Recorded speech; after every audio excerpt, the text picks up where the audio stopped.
not a jewel. The camera is a tool.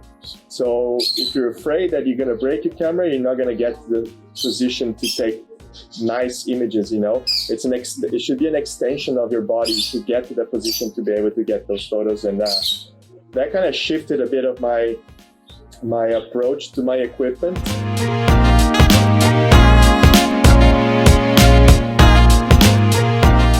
I was begging for my job as a Canyoneering photographer. Thankfully that happened and I got hired. This allowed me to get more involved with the activity itself and learn what it involved, and also to be involved with professionals in the industry. This has grown from just a mere certification with the ambition to work in Europe with commercial activities to then becoming to developing a Canyoneering photography training course, dedicated Canyoneering photography training course. The first in the world, actually.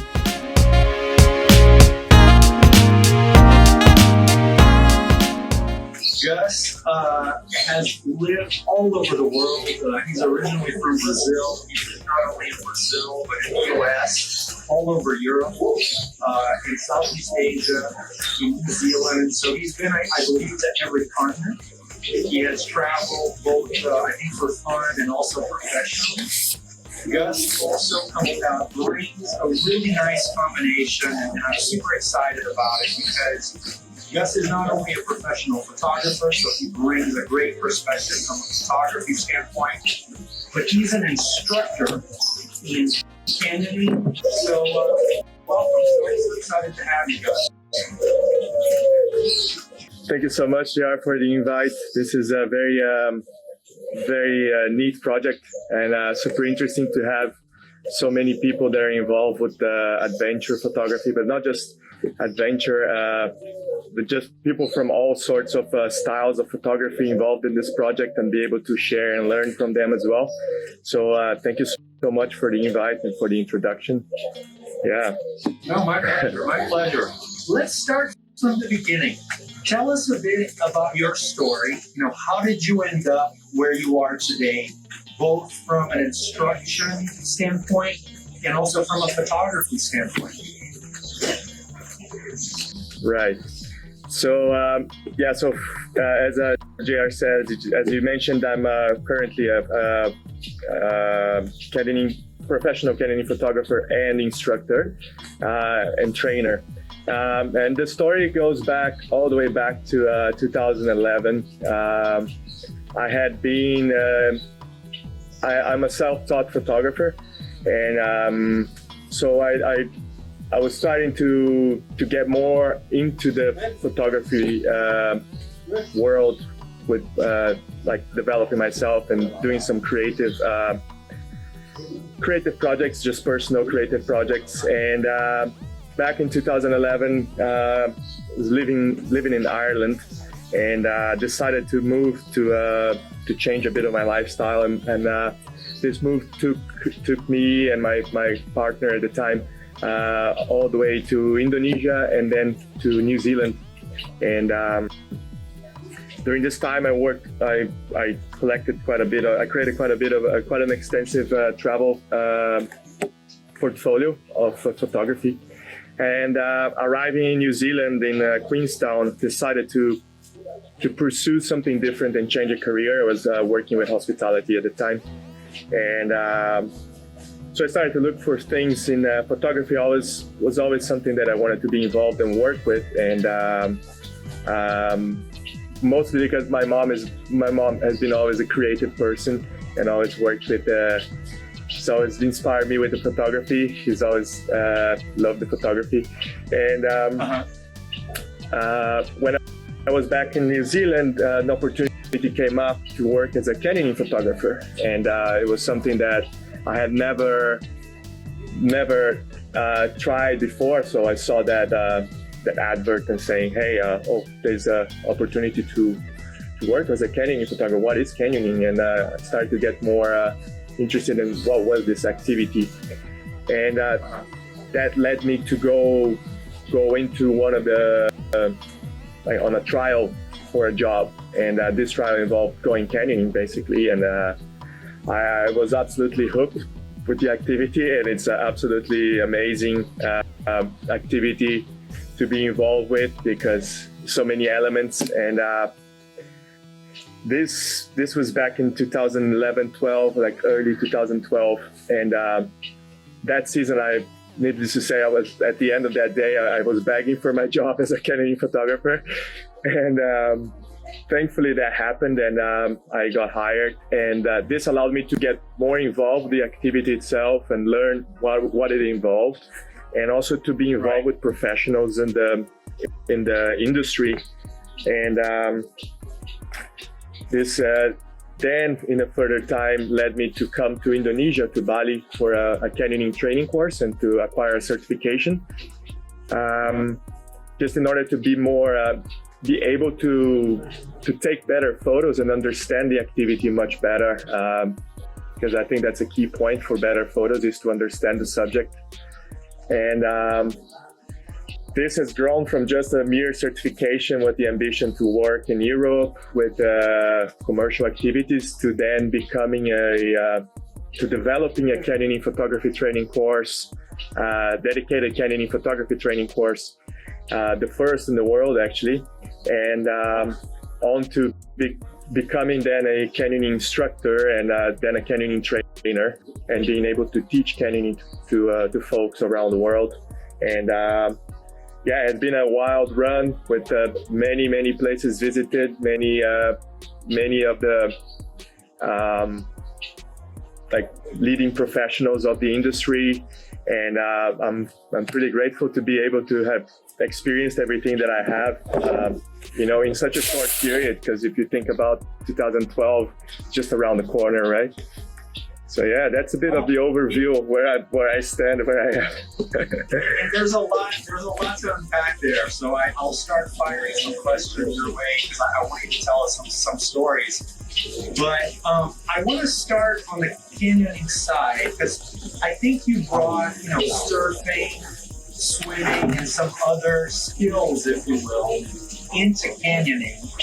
And it seems like canyoning is a sport that requires a certain amount of comfort level with a number of different skills. It combines different skills, climbing, some level of water and ice. How would that contribute to your falling in love with the sport? Yes, so it has been as you say, canyoning is a complete activity, and it's a multidiscipline activity, right? Involves so many things, like dealing with the heights, dealing with the water, and it was something that I hadn't really experienced as a whole. Something that is so complete and so all-encompassing. My love for outdoor activities actually grew with canyoning. I discovered so many more things after developing myself in canyoning, which is funny because many people that join canyoning, they usually come from other disciplines. Let's say they come from climbing, or they're cavers, or they're like rope access technicians. And they find that as an additional thing to their skill set, that they can apply their skill set to canyoning and have fun. And for me, it's been more of a from canyoning on to other things like climbing and caving, more of just like a discovery in the discovery aspect of things for caving. But yeah, and climbing, and yes, this combination with the white water, being comfortable with in the water, is essential for canyoning. Tell us more, Gus, about this organization. It seems like it's a tight-knit, worldwide group of canyoneers, and there's a lot of collaboration and camaraderie between you. So tell us more about your adventure spirit group in Bali, and kind of how you work with other people around the world. Right. So yeah. So in Bali has been the headquarters for a global organization or international organization that provides canyoning training courses called IcoPro. And I've been part of this organization for quite a long time. And Adventure and Spirit is a local branch, is a local company here in Bali that provides commercial tours for people. So basically taking average or clients through canyons in the tropical island of Bali. And yeah, so IcoPro has been a very global organization with members around the world, and many other commercial activities and companies that are attached to it. Currently, since last year, I have left the organization. I mean, left my active role in the organization on development of courses and teaching the courses to focus on other projects. And yeah, currently there's some exciting news coming over. I think the times are changing, and also the way that canyoning, the canyoning activity is growing. I think it's time for some new, fresh concepts for the training, on the training aspect, you know. So it's something that I've been working on with other couple of guys, and yeah, it's a small community worldwide. If you look around the amount of people that are involved with canyoning, it's not that many, and but it's a very passionate community. That's for sure. Okay. What are some of the meccas of canyoneering? I assume that there are some locations in certain countries where it has really gone off because of the location itself. What are some of the hotspots? Right. So currently, there are some of the meccas or the destinations that are like legendary for canyoners, like Reunion Island in the Indian Ocean, close to Madagascar. That is one of the meccas for canyoners worldwide. Has super high vertical, super remote canyons in a volcanic environment. And also New Zealand has, for me, it's my favorite place for canyoning. It's New Zealand has absolutely amazing natural beauty and unexplored canyons. So I have grown fond for that place because it's also where I started.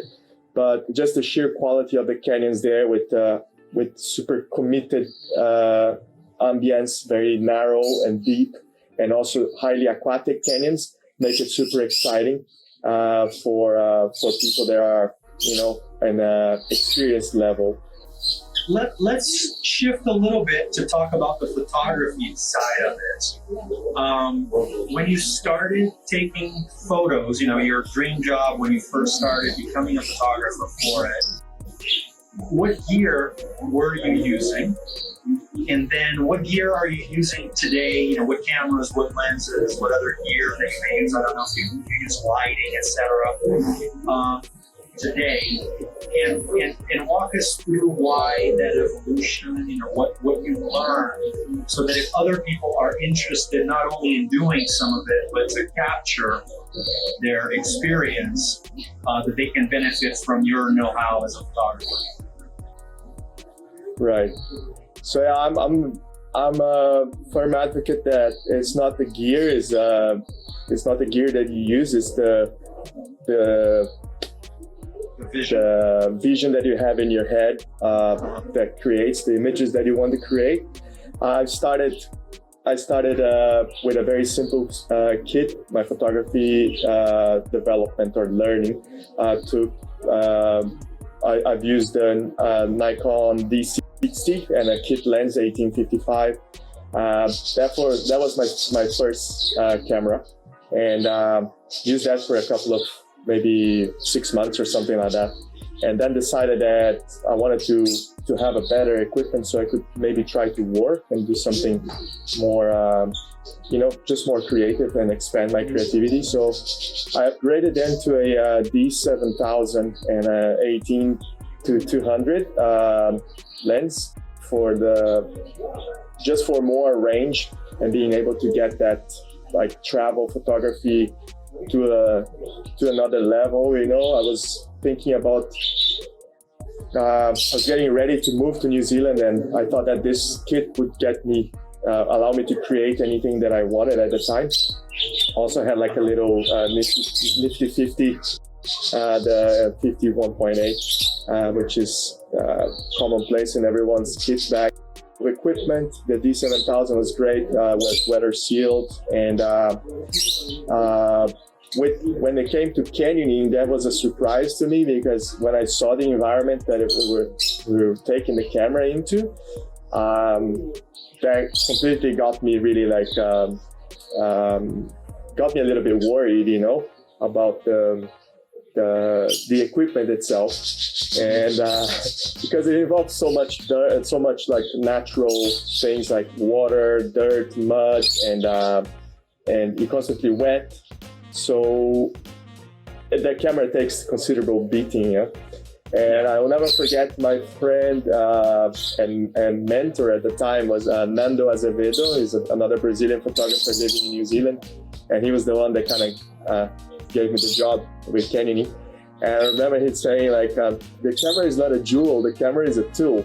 So if you're afraid that you're gonna break your camera, you're not gonna get to the position to take nice images, you know? It should be an extension of your body to get to the position to be able to get those photos. And that kind of shifted a bit of my approach to my equipment. Yeah, obviously protecting the equipment with at that time we started in the beginning we would follow people through the sides of the canyon, so we could actually have the camera stripped naked and be able to just have it around our neck and, you know, quickly take photos.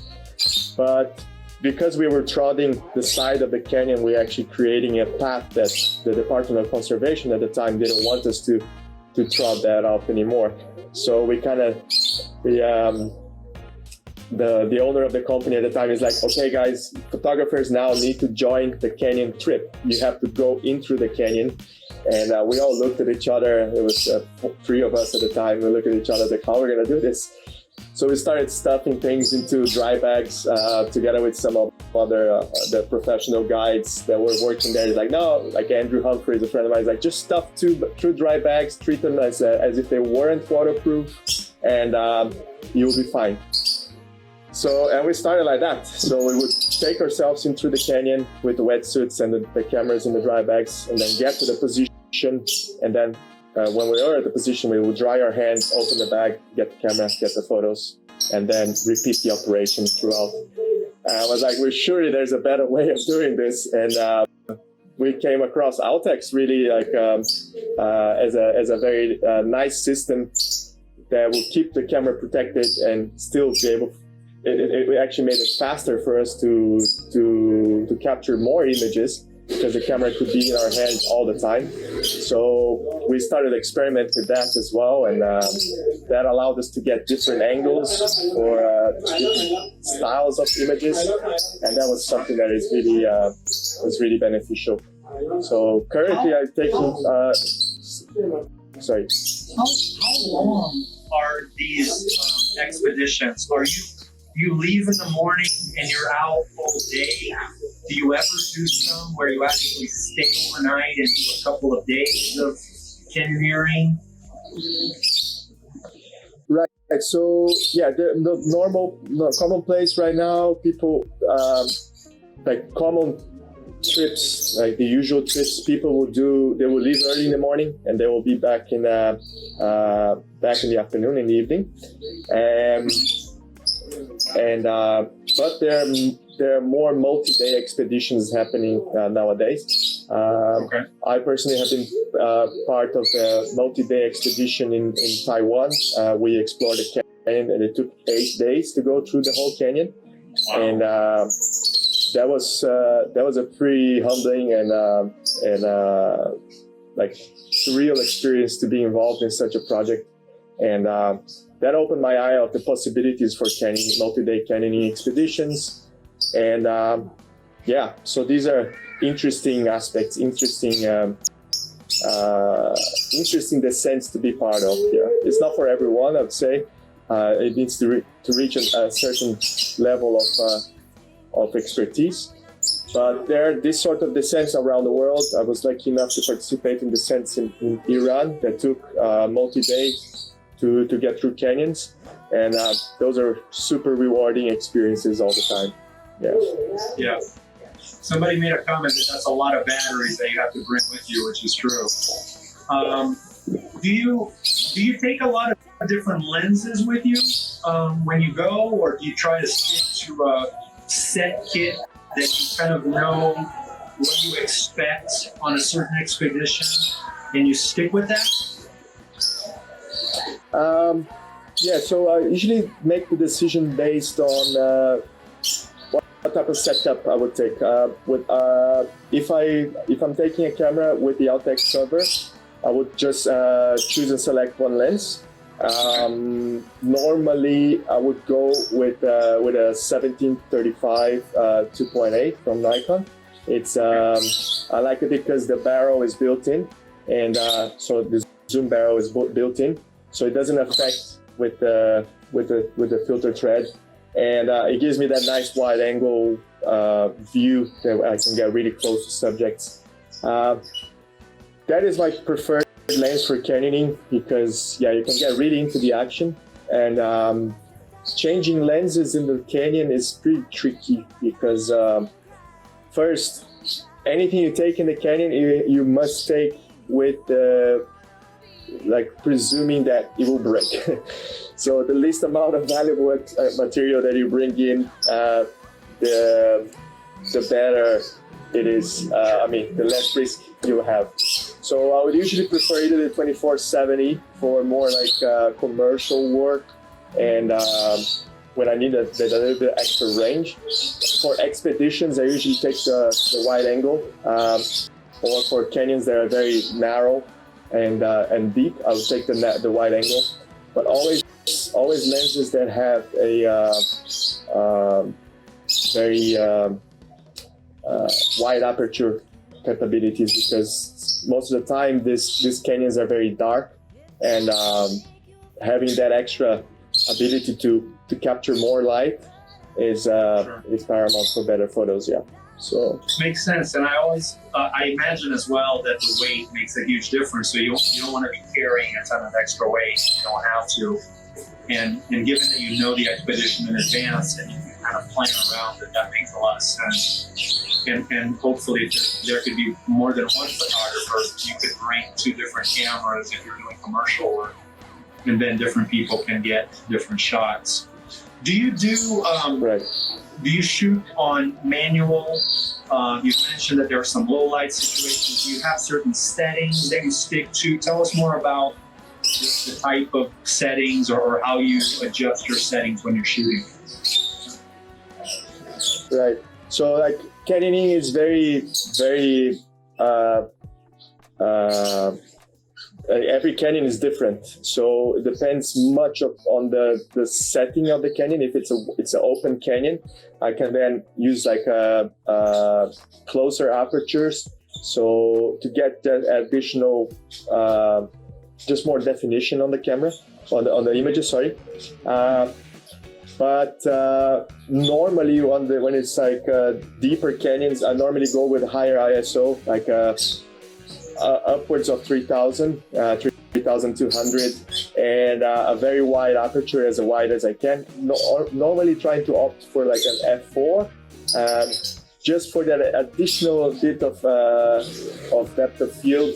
And like with the 2.8, is that sometimes it can get too shallow, and you can miss some focus capability or focal point for the image. And with that f4, it's normally okay,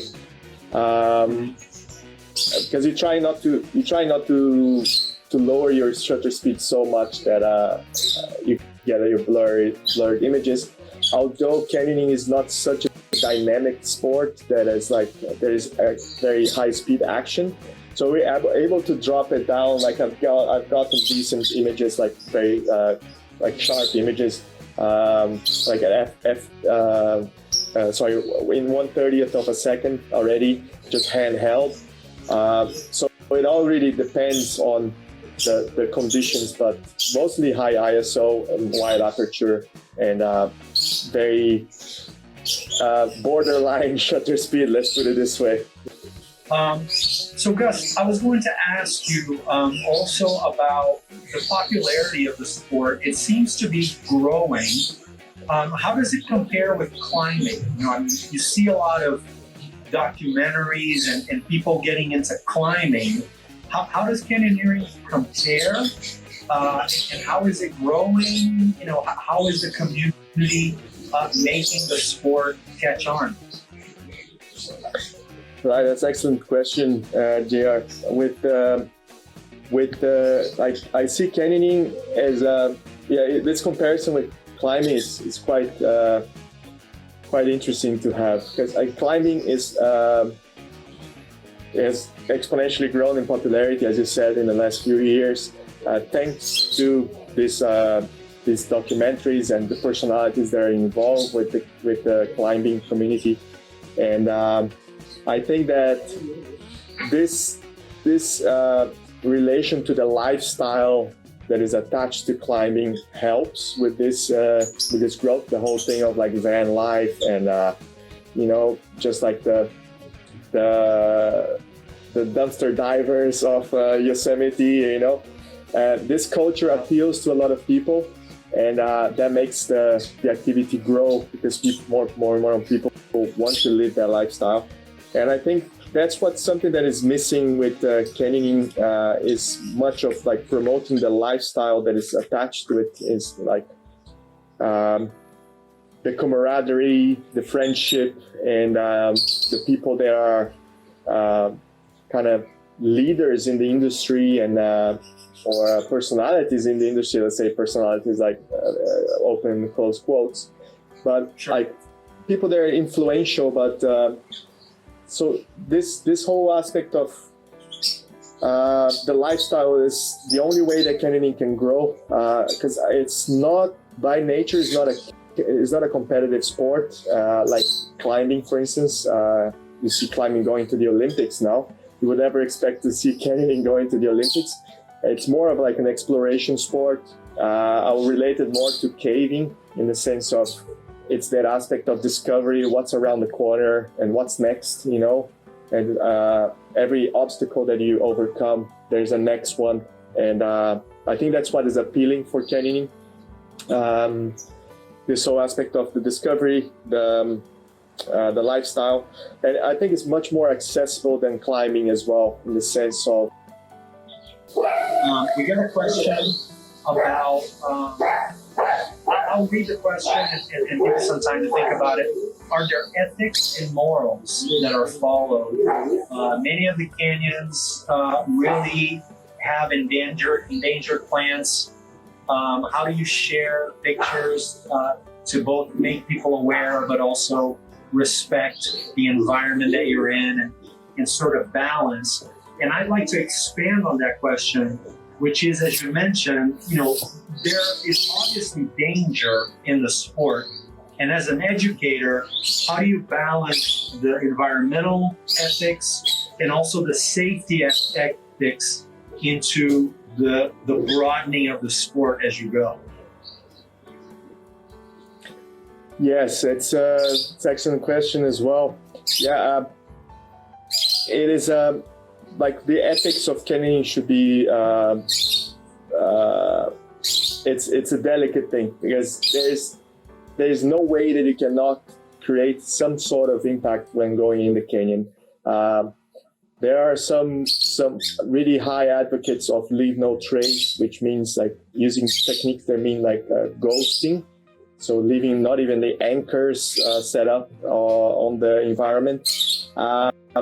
But that is not practical for places like in Europe or let's say New Zealand, where the canyons require you to set up artificial anchors. Yeah, most of the canyons, I'd say. So it's the ethics of setting up equipment and boating is like, then it comes to who is setting these equipments, and more organizations like the New Zealand Canyoning Association, for instance, has a canyoning boating code of ethics. So they have a set of guidelines for people that are going exploring canyons on how these canyons should be set up, including the tracing of routes to approach the canyon head and things like that. So just reinforcing these aspects, it's a great part of the thing in the canyoning training that I'm involved with, and also taking people that are not just the beginners to go and boat, but giving them the knowledge to grow to a point that they can equip canyons with the anchors and things like that. So yeah, I don't know if that answers the question, but it's more like if we try to be as low impact as possible, obviously not leaving anything any trash behind and collecting trash. As we can see, I see more and more efforts in the European community to clean canyons, because over there's a lot of old stuff inside. So yeah, that's pretty much. There's no right answer to some questions other than to be aware, to be respectful, and to continuously learn and evolve that thinking with other like-minded people and share the information so that, that a balance can be found. And so I think that those are great insights and a realistic answer that people can be on. So Right. we're going to get kicked out soon. We will have to do it again some other time and talk a little bit more, and maybe we can even get deeper into some of the techniques and classes. But I wanted to, again, wish you best of luck in being an ambassador for the sport and helping propagate it and educating people. We will have additional information about Gus's website, his Instagram feed on our link.